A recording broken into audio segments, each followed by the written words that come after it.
हरे कृष्णा। ये अध्याय नंबर 17 हमने पीछे 16 नंबर अध्याय तक है वो वीडियो ऑलरेडी डाल रखे हैं। तो पिछले अध्याय में हमने देखा था कि घोड़ा कैसे शिला से चिपक गया और फिर उसमें हमने ऋषि उद्दालक की कथा सुनी थी। तो उसके आगे का ये 17वां अध्याय है, जिसका है भागवत भक्त का प्रभाव, सुधनवा का खोलते तेल कढ़ाई से जीवित निकलना। तो जैमिनी जी कहते हैं, जन्मेजय उस विशाल शिला से मुक्त होकर, वो विशाल शिला कौन थी? वो ऋषि उद्दालक था, उसकी पत्नी चंडिका थी।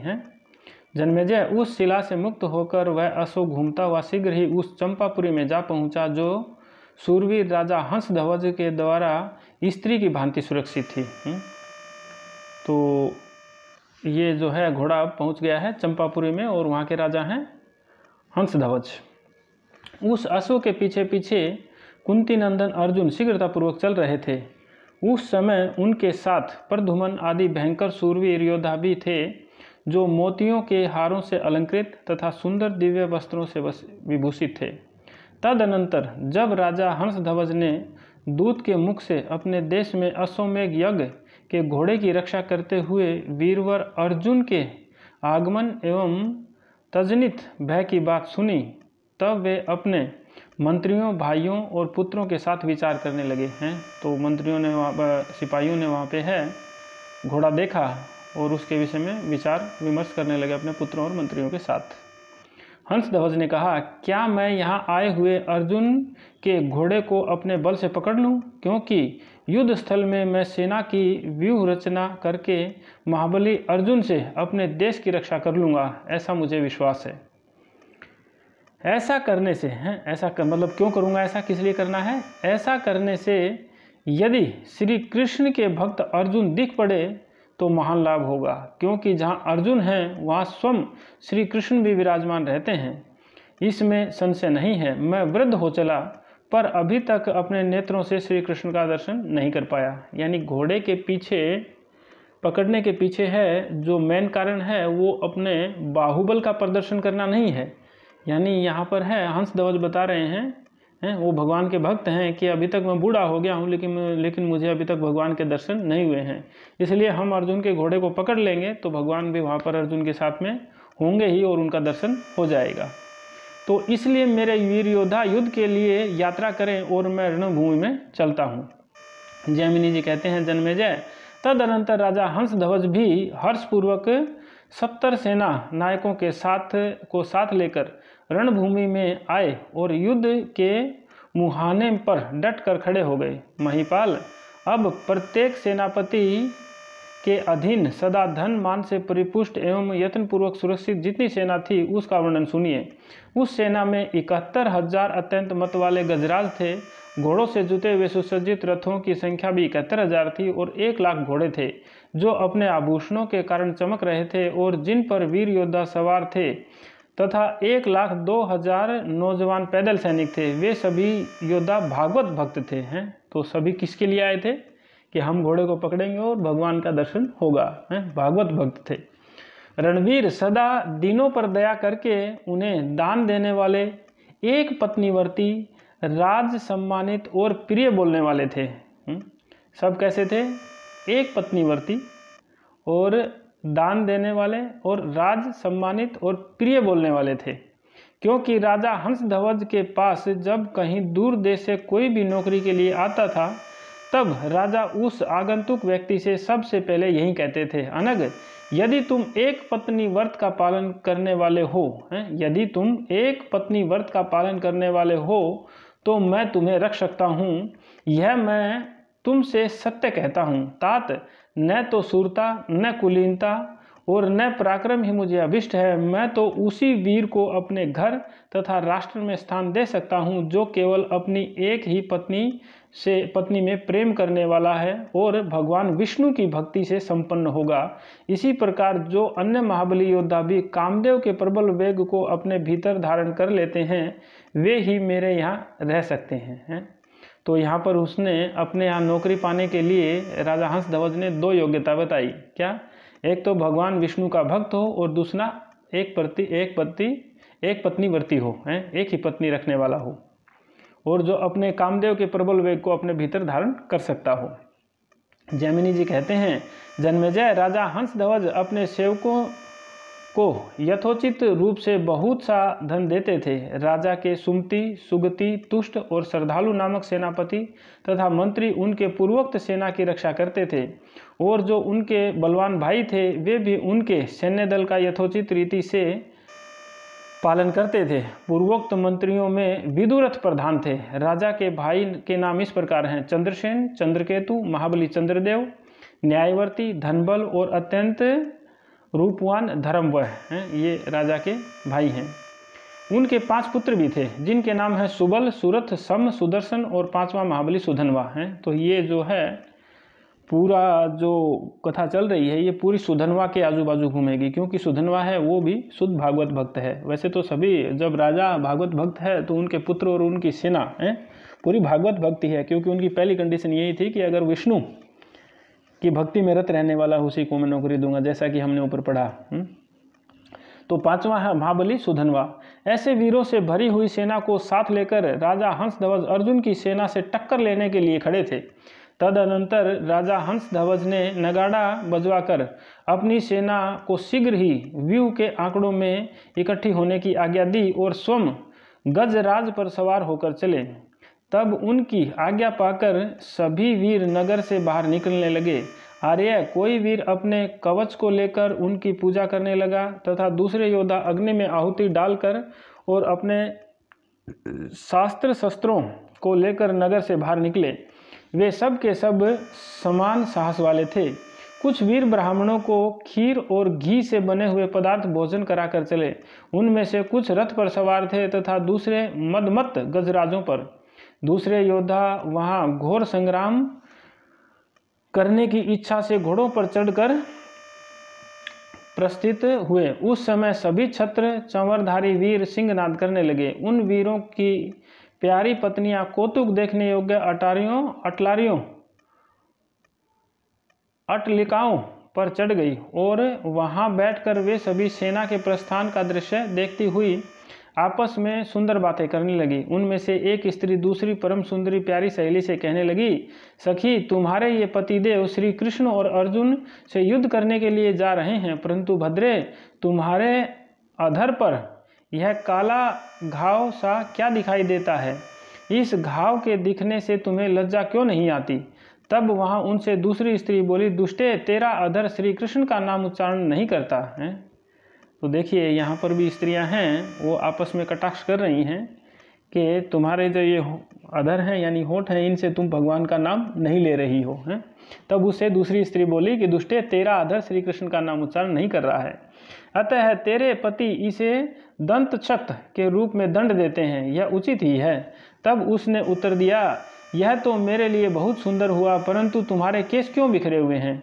इसमें विचार करने की कोई बात नहीं है, क्योंकि सभी अज्ञानियों की दृष्टि अपने दोष न देखकर पराय छिद्रों पर ही जाती है, हैं? तो यहाँ पर दूसरी स्त्री है वो भी देखो बोल रही कि तुम्हारे केस क्यों खुले हैं। तो वो दूसरी बता रही है कि सभी अज्ञानियों की दृष्टि जो है पराय छिद्रों पर ही जाती है, अपना दोष कोई भी नहीं देखता है, हैं? सब दूसरों में दोष निकालते हैं। अगर व्यक्ति अपना दोष देखने लगे तो पूरा संसार है वो एक बहुत अच्छे संसार की स्थापना हो सकती है, लेकिन हमेशा लोग हैं दूसरों में ही दोष देखते हैं, खुद का दोष कोई नहीं देखता है। परंतु जो बुद्धिमान है उनकी दृष्टि शुभ कर्मों पर ही पड़ती है। अतएव सत्पुरुषों के समीप कष्ट सहकर भी निवास करना मनुष्य के लिए श्रेयकर है, परंतु असत्पुरुषों के सन्निकट यदि राज्य की प्राप्ति होती हो तो भी ठीक नहीं है, हैं? तो यहाँ पर है सत्संग की महिमा का बताया, सत्पुरुषों की, यानी सत्पुरुष कौन? जो सत्संग सत्य का संग करते हैं, सत्पुरुष। तो सत्पुरुषों के समीप अगर कष्ट सहकर भी निवास करना मनुष्य के लिए श्रेयकर है। अगर मनुष्य के लिए है वो सत्पुरुषों का सत्संग करना बहुत बढ़िया है, परंतु असत्पुरुषों के सन्निकट यदि राज्य की प्राप्ति होती हो तो भी ठीक नहीं है, क्योंकि हम फिर उस किस में पढ़ेंगे? हम सब है वैष्णव में पढ़ेंगे। अगर असत्संग करेंगे तो सत्संग करेंगे तो महापुरुषों से भगवान की महिमा का वर्णन सुनेंगे तो हम जीवन के परम सत्य को जान सकते हैं और जीवन के लक्ष्य को जान सकते हैं। क्योंकि सत्पुरुषों की संगति बिना उस राज्य को धिक्कार है, यहाँ पर बता रहे हैं अगर राज्य भी मिलता है, अगर असत्संग मिलता है और राज्य मिलता है, तो यहाँ पर बता रहे हैं क्योंकि सत्पुरुषों की संगति के बिना उस राज्य को भी धिक्कार है अगर वो असत्संग करने से मिलता है तो। तब वह गजगामिनी अपनी सखी की यह बात सुनकर हंसती हुई बोली, मूढ़े तू अपने काले वर्ण को नहीं देखती, इस महायुद्ध में मुझे और तुझे और भी कुछ जानने योग्य वस्तु हैं। हंस के समान गदगद स्वर में बोलने वाली सखी, मेरे इस दंत छत युक्त ललाट को तो देख।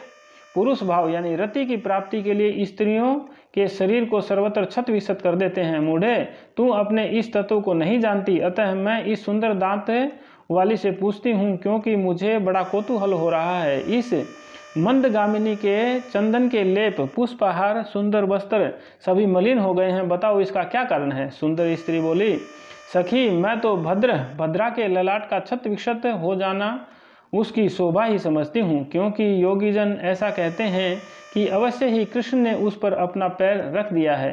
अब तुझे पुनः ऐसी बात नहीं कहनी चाहिए, क्योंकि इस समय राजा हंसध्वज के युद्ध कुशल सैनिक अर्जुन के अश्व को पकड़ने के लिए जा रहे हैं। जैमिनी जी कहते हैं, जन्मेजय तद अनंतर नगाड़े की आवाज़ सुनकर क्षत्रिय वीर युद्ध स्थल में जाने के लिए निकल पड़े। उस समय राजा की आज्ञा से वहाँ एक तेल से भरा हुआ कढ़ाया लाया गया और यह घोषणा कर दी गई, जो कोई युद्धार्थ नगर से बाहर नहीं निकलेगा तथा ठीक समय पर उपस्थित न होगा, वह चाहे उसका नाती, पुत्र अथवा सहोदर भाई ही क्यों न हो, उसे इस उबलते हुए तेल के भयंकर कढ़ाई में डलवा दिया जाएगा।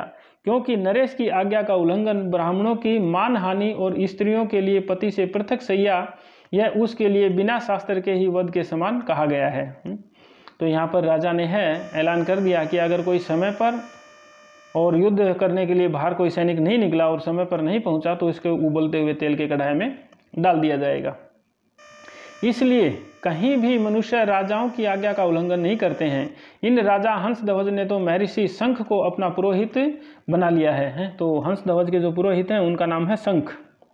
इस कारण इनका शासन और भी कठोर है। इन राजा के पुरोहित महर्षि शंख नीति शास्त्र के विशेषज्ञ हैं और एक बार उन महात्मा ने अपने भाई से बिना पूछे उनके फल ले लिए थे। इस अपराध के दंड स्वरूप उन्होंने स्वयं ही अपनी दोनों भुजाओं को कटवा दिया था। तो ये खुद कितने स्ट्रिक्ट हैं पालन करने वाले जो शंख ऋषि हैं, ये जो शंख पुरोहित हैं ये। एक बार इनके भाई ने अपने दंड स्वरूप एक बार उन महात्मा ने अपने भाई से बिना पूछे उनके फल ले लिए थे। इस अपराध के दंड स्वरूप उन्होंने स्वयं ही अपनी दोनों भुजाओं को कटवा दिया था। अतः सत्पुरुषों की आज्ञा का सदा ध्यान रखना चाहिए। नीति विशारद पुरोहित के कारण राजा भी बड़े नीतिज्ञ हैं। ये सर्वदा सम्यक प्रकार से पृथ्वी का पालन करते हैं और युद्ध में सम्मुख उपस्थित हुए शत्रुओं के भी विजेता हैं। तदनंतर राजा की आज्ञा से लाए गए उस खोलते हुए तेल के कढ़ाई को देखकर राजकुमार सुधनवा अपना उत्तम धनुष लेकर सबसे पहले ही राजा के पास जाने को उद्यत हुआ। उस समय वह मात्र चरणों में प्रणाम करके कहने लगा, माँ, मैं विख्यात वीर अर्जुन से युद्ध करने के लिए रण क्षेत्र में जा रहा हूँ और उन पांडु पुत्रों द्वारा सुरक्षित उस हरि यानी घोड़े को भी कहते हैं, हरि यानी घोड़े को जीत कर ले आऊँगा। तब माता ने कहा, बेटा, रण में जाकर हरि को जीत कर अवश्य मेरे पास ले आ, परंतु लाना मुक्तिदाता हरि को। यहाँ पर कृष्ण श्री भगवान श्री कृष्ण को भी हरि कहा गया है और घोड़े को भी हरि कहा गया है। लेकिन उसकी माँ क्या कहती है कि रण में जीतकर हरि को जीतकर अवश्य मेरे पास ले आ, परंतु लाना मुक्तिदाता हरि को, चार पैर वाले पशु को नहीं, घोड़े को मत लाना। भगवान श्री कृष्ण को मेरे पास लाना ताकि मैं उनके दर्शन कर सकूं। देवर्षि नारद उन श्री कृष्ण के चरित्रों का अनेक बार वर्णन कर चुके हैं। मेरे पतिदेव ने भी आज तक युद्ध स्थल में बहुत से वीरों पर विजय प्राप्त की है, परंतु अभी तक उन्होंने अपने नेत्रों से कंसवध करने वाले श्री कृष्ण का दर्शन नहीं हो सका है। पुत्र, जिन श्री हरि का गुणगान लोग दिन रात किया करते हैं, उनका दर्शन मुझे जिस प्रकार हो सके वैसा प्रयत्न करना। तू आज प्राय वही कर्म करना जिससे श्री कृष्ण प्रसन्न हो जाएं, क्योंकि वे शीघ्र वशीभूत नहीं होते हैं, बल्कि चेष्टा करने पर दूर से दूर भाग जाते हैं। परंतु तू अपना सौभाग्य तो देख कि वे ही महाबली श्री कृष्ण आज तेरे नेत्रों के विषय होने वाले हैं। तो नेत्रों का विषय क्या है? भगवान के रूप का दर्शन करना है, ये नेत्रों का विषय है। वत्स तेरा कल्याण हो, यदि तू किसी प्रकार अर्जुन को रण में छका दे अर्थात उन्हें व्याकुल कर दे तो श्री कृष्ण तेरे वशीभूत हो जाएंगे। बेटा मैंने सुना है कि श्री कृष्ण अपने भक्तों को थोड़ी देर के लिए भी नहीं छोड़ सकते।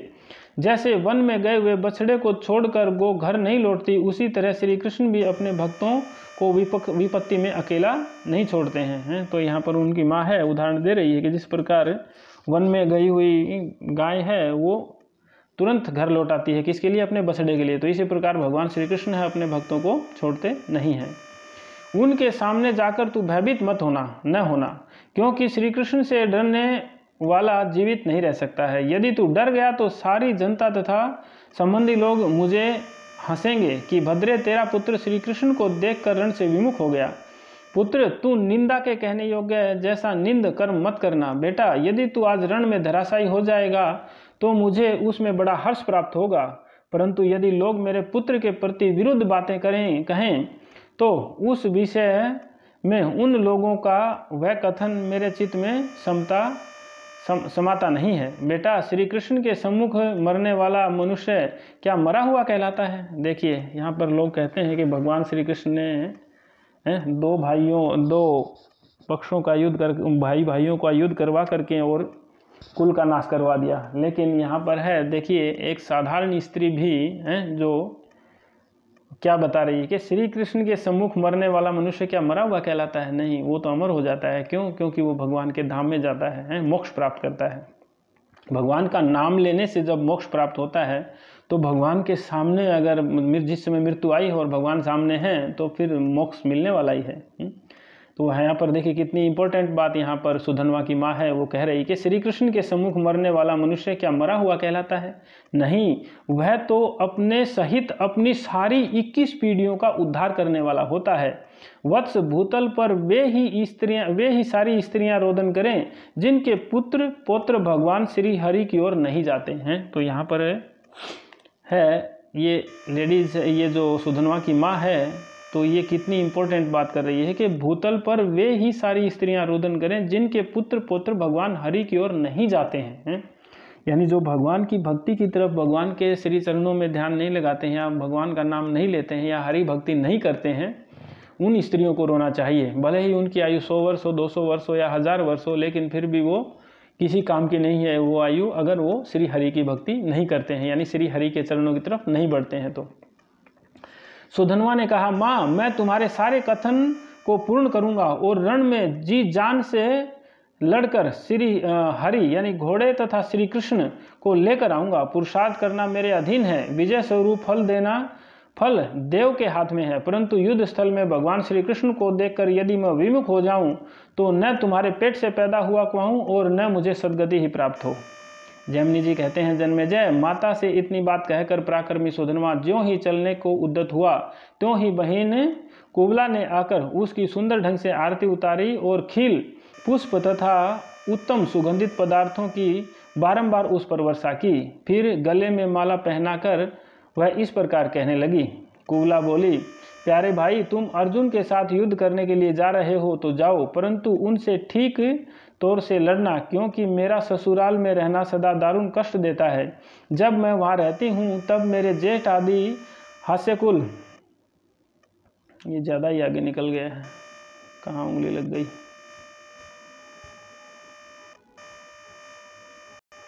एक गलत उंगली लगने से आगे चला गया है। ठीक है, मैं इसको ठीक कर लेता हूँ।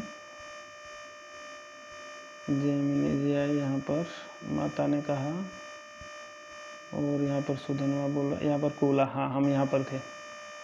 कुबला बोली, भाई प्यारे भाई तुम अर्जुन के साथ युद्ध करने के लिए जा रहे हो तो जाओ, परंतु उनसे ठीक तौर से लड़ना, क्योंकि मेरा ससुराल में रहना सदा दारुण कष्ट देता है।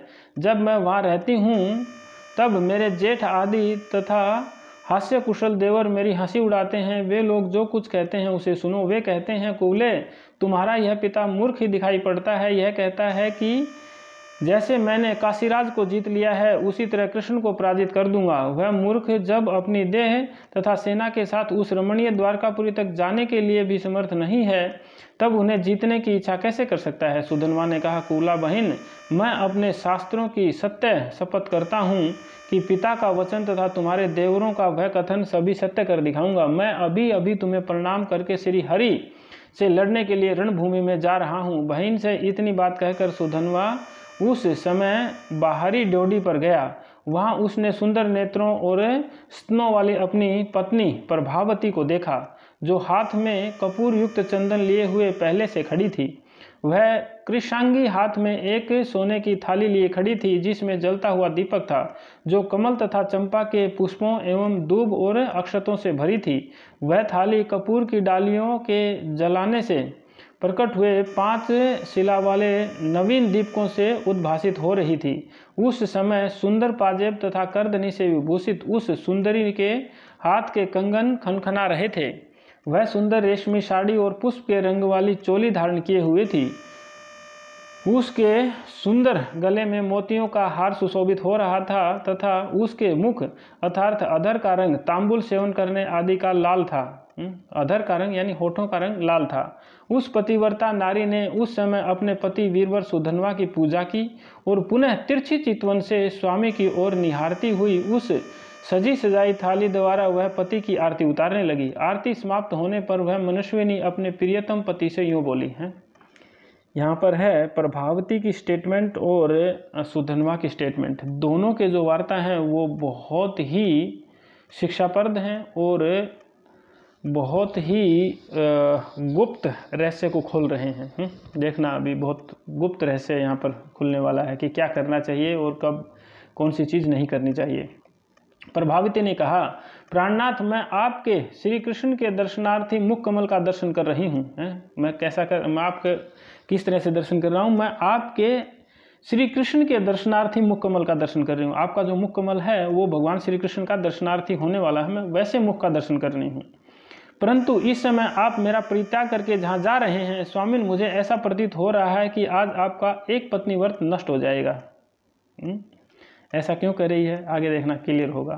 पर जिसने आपका वर्ण किया है और आप जिस पर अनुरक्त होकर जा रहे हैं वह स्त्री मेरा समानता नहीं कर सकेगी। वह स्त्री सभी के प्रति गमन करने वाली है। यहाँ तक कि जिस मुक्ति रमणी के पास पिता जाता है, पुत्र भी उसी के प्रति गमन करता है। फिर न जाने सत्पुरुष ऐसी कुलटा की विशेष प्रशंसा क्यों करते हैं। यहाँ पर है क्योंकि भगवान का दर्शन करेंगे तो यहाँ पर उन्होंने बताया ना कि आप एक पत्नी व्रत है वो आपका नष्ट हो जाएगा। क्यों? क्योंकि आप जिसका वर्ण करेंगे, आप युद्ध में जा रहे हैं तो आपको भगवान के साथ युद्ध करते हुए मृत्यु आई तो आप मुक्ति का वर्ण कर लेंगे। तो यहाँ पर है कि यहाँ तक कि जिस मुक्ति यानी रमणी के पास पिता जाता है, पुत्र भी उसी के प्रति गमन करता है। पिता और पुत्र दोनों मुक्ति पाते हैं तो दोनों एक ही के पास गए ना, तो इसलिए वो ऐसा बोल रही है कि पुत्र भी उसी के प्रति गमन करता है। तो फिर न जाने सत्पुरुष ऐसी कुलटा, इसलिए उसने इस शब्द का प्रयोग किया है कि कुलटा की विशेष प्रशंसा क्यों करते हैं, किसकी? मुक्ति की।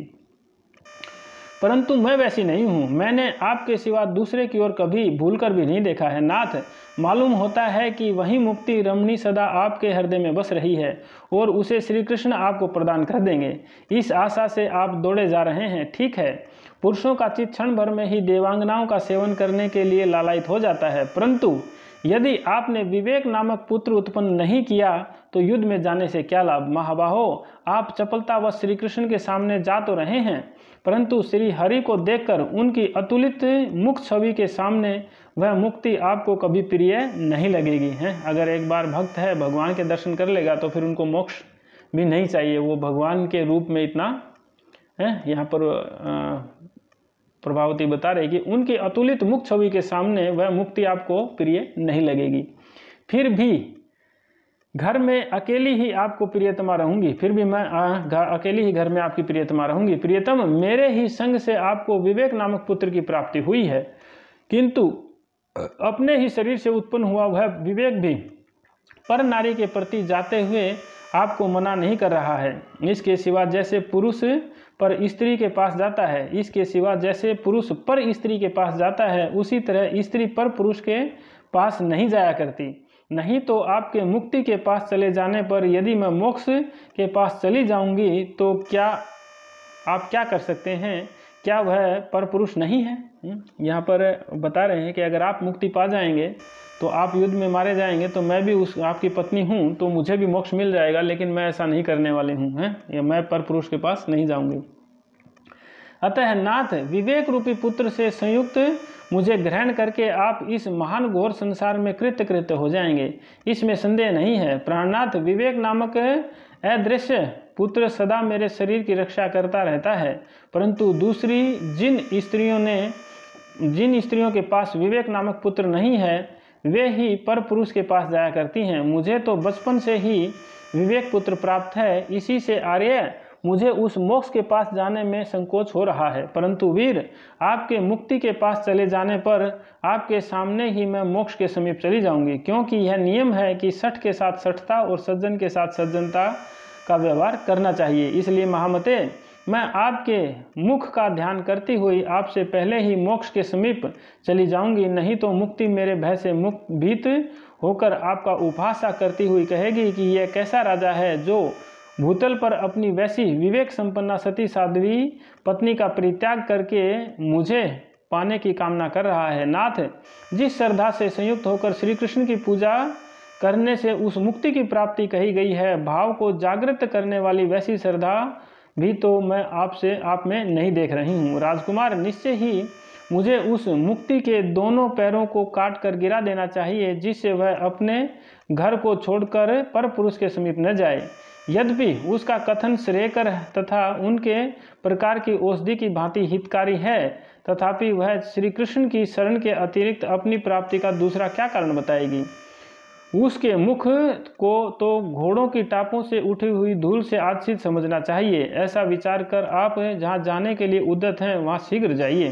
सुधनवा ने कहा, बद्रे, वह मुक्ति मुझे तुम्हारे ही संग से प्राप्त हो सकती है, इसमें संदेह नहीं है, परंतु तुमने मेरे पुरुषार्थ का उल्लंघन करके जो बात कही है, तुम्हारे इस कथन से मेरे हृदय को जो कामना थी वह भी जाती रही। शोभने, जब मैं उन श्री कृष्ण से युद्ध करने के लिए जा रहा हूँ तब तुम भी मोक्ष के पास चली जाओ। भामिनी, तुम भी मेरे चंदन, उत्तम वस्त्र, स्वर्ण रत्नों के समूह और इस शरीर तथा चित्त को भी त्याग कर चली जाओ। यदि मैं पहले से ही यह जानता कि तुम घर में रहकर भी मोक्ष के प्रति आसक्त हो तो मैं तुम्हारे जैसी स्त्री विवेक नामक पुत्र को उत्पन्न करने में की चेष्टा नहीं करता। प्रभावती बोली, प्राणनाथ, आप महाबली अर्जुन से युद्ध करने के लिए संग्राम भूमि में जा रहे हैं, पर मेरे हृदय में जो विवेक नामक पुत्र वर्तमान है वह जिस प्रकार मूर्तिमान होकर मेरे सामने प्रकट हो जाए वैसा प्रिय कार्य कीजिए। मैं आज ऋतु स्नान से शुद्ध होकर आपके चले जाने पर मैं यहाँ जलांजलि देने वाला पुत्र भी तो नहीं देख रही हूँ। तो अभी तक है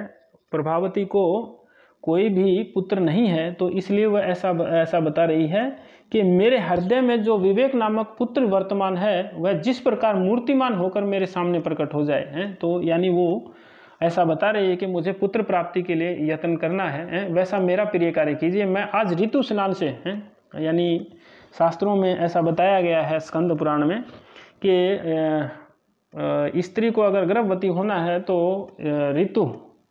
ऋतु स्नान यानी जो ऋतुकाल है, यानी जो स्त्री को मासिक धर्म आता है उसके चौथे दिन से और 14वें दिन, यानी ये 10 दिन हैं, ये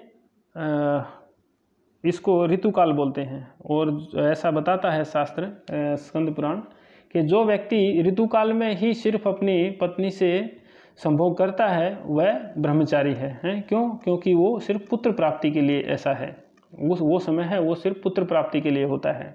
तो ये यहाँ पर ऐसे ही बता रही है कि ऋतु स्नान से शुद्ध हुई हूँ और आपके चले जाने पर मैं यहाँ जलांजलि देने वाला पुत्र भी तो नहीं देख रही हूँ। तो वो ऐसा चाह रही है कि अभी वो उनको पुत्र दान दें। अतः मेरी इच्छा है कि आपके चले जाने पर जलांजलि देने वाला एक पुत्र रहे। सुधनवा ने कहा, प्रभावती, मैं श्री कृष्ण और अर्जुन का दर्शन करके उन दोनों सर्वव्यापी वीरों को 5 बाणों द्वारा जीत कर भी तो पुनः तुम्हारे पास आ सकता हूँ। उसने कहा कि आकर भी तो मैं ये ऐसा कार्य कर सकता हूँ, पुत्र प्रदान कर सकता हूँ। प्रभावती बोली, नहीं नाथ, जो लोग श्री कृष्ण से मिलने के लिए गए और जिन्हें उन मधुसूदन का दर्शन प्राप्त हो गया वे पुनः इस संसार में कभी लौट कर नहीं आते हैं। प्रभावती को पता है। कि भगवान का दर्शन जिनको एक बार हो जाता है वो कभी इस संसार में वापस लौट कर नहीं आते हैं। पत्नी की यह बात सुनकर सुधन्वा कहने लगा, देवी यदि तुम निश्चय ही ऐसा समझती हो कि श्री कृष्ण का दर्शन हो जाने पर पुनरागमन नहीं होता तो फिर व्यर्थ ही जलांजलि देने वाले पुत्र की याचना करती हो। अगर तुम ऐसा सोचती हो कि भगवान का दर्शन करने के बाद मोक्ष प्राप्त हो जाता है तो फिर जलांजलि देने की जरूरत ही नहीं रहेगी, क्योंकि हम भगवान के धाम में चले जाएंगे। प्रभावती बोली, स्वामी जो पुत्रवान है उन्हें ही भगवान विष्णु के पद की प्राप्ति होती है, क्योंकि सुखदेव और नारद जैसे महर्षि भी पुत्रों को उत्पन्न करने के पश्चात ही उस परम पद के अधिकारी हुए जिन्हें पुत्र का मुख देखने का सौभाग्य प्राप्त नहीं होता। उन्हें भूतल पर ऋणी समझना चाहिए। जो पुत्र प्राप्त नहीं करता है उसे भूतल पर ऋणी समझना चाहिए। जो सत्पुरुष पराई आशा को सफल करके यात्रा करता है उनके सभी अभिष्ट कार्य सिद्ध हो जाते हैं, इसमें तनिक भी संदेह नहीं है। परंतु जो इस भूतल पर पराई आशा को भंग करके चले जाते हैं उसके मनोअभिलाषित कार्य कभी सिद्ध नहीं होते हैं। सुधन्वा ने कहा, यहाँ पर वीडियो 30 मिनट का तो हो गया है। इस अध्याय को अगर हम पूरा लेंगे तो अभी 12वां पेज ये आया है और 22 पेज हैं, तो मतलब 1 घंटे का वीडियो हो जाएगा। तो इसलिए हम क्या करेंगे, ठीक है, हम ये पेज और पढ़ लेते हैं, फिर आगे का है वो नेक्स्ट वीडियो में डालेंगे। सुधन्वा ने कहा, कल्याणी क्या तुम हम कहाँ थे, ठीक है यहाँ पर थे ना, मनोअभिलषित कार्य कभी सिद्ध नहीं होते। सुधन्वा ने कहा, कल्याणी क्या तुम उग्र शासनकर्ता महाराज को नहीं जानती हो? सुनो, यह घोर भय उत्पन्न करने वाला नगाड़ा बारंबार शब्द कर रहा है। महाराज ने सेना के प्रस्थान के लिए खोलते हुए तेल से भरा हुआ एक कढ़ाया रखवा दिया है और ऐसी घोषणा करा दी है कि जो शीघ्र ही उस रण में नहीं पहुंचेगा उसे उसी कढ़ाई में डाल दिया जाएगा। देवी, पुत्र प्रदान करने वाला जो ऋतुदान है वह भी तो रात्रि में ही दिया जाता है, क्योंकि सत्पुरुष दिन में स्त्री समागम को कभी अच्छा नहीं बतलाते हैं। एक जगह मेघवर्ण है, वो घटोत्कच उसका मेघवर्ण घटोत्कच का पुत्र है वृषकेतु कर्ण का पुत्र है।